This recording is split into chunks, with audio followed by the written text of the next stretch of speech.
Every man knows the feeling, that subtle pressure to perform. You enter a room, a conversation, or a new dynamic, and an invisible spotlight hits you.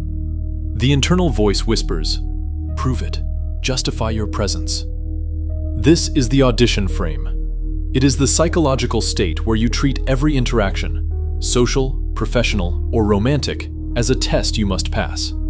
The audition frame is defined by 3 immediate failures: over-explaining, over-performing, and over-apologizing.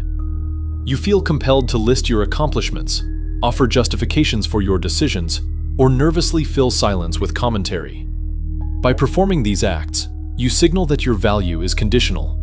You declare that your worth is not a baseline, but a fragile commodity that requires immediate, external ratification to exist.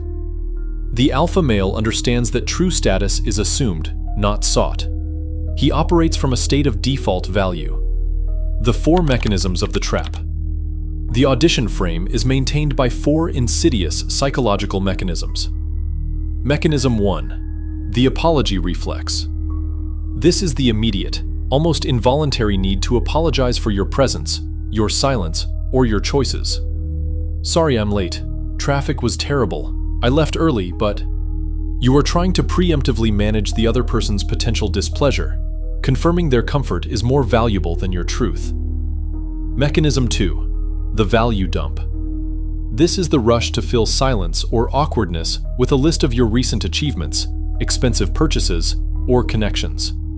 You are emptying your value reserves unnecessarily. You are proving you are striving for status, not possessing it. Mechanism 3. The need to control the narrative. You fear being misunderstood, so you over-explain every decision. You believe that if you just provide enough context, you can manage the other person's judgment. True status is immune to the need for control. Mechanism 4. The listener frame. When you audition, you treat the listener as the judge or the casting director.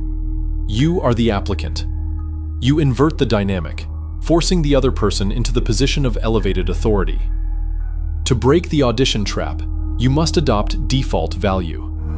This is the non-negotiable baseline of competence and self-sufficiency that requires no external proof. The principle of economy of expression. Say less.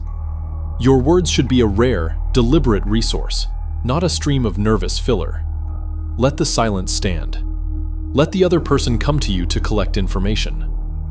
The principle of assumed interest. Stop selling. Start assuming that your time and perspective are inherently valuable. If they wish to know more about you, they will invest the energy to ask. Value that must be begged for is not value at all. The principle of intentional presence. When you are present, commit to being present without apology. Own the space you occupy. Your stability becomes a reference point for others, not a question mark. The power to break the audition trap is the power of refusal. Refuse to apologize for your silence. Refuse to list your credentials. Refuse to control the narrative. The truth is, the only approval you need is the deep, quiet knowledge of your own competence. Stop auditioning for your own life. You already have the role.